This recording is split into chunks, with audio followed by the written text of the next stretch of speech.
Gagamitin ko sana siya dahil matutulog na kami. Pero ayan. Diba? Naka-on siya. Pero wala. It's not working. I don't know what happened. Ayan.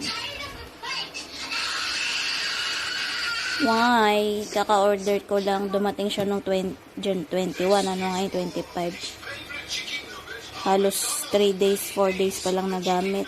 Hindi na gumagana. Hindi ko alam kung bakit.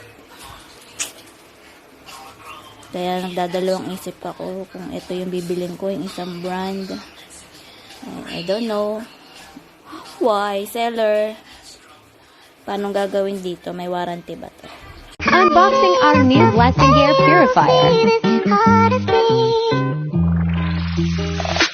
My allergic rhinitis is maddened by this.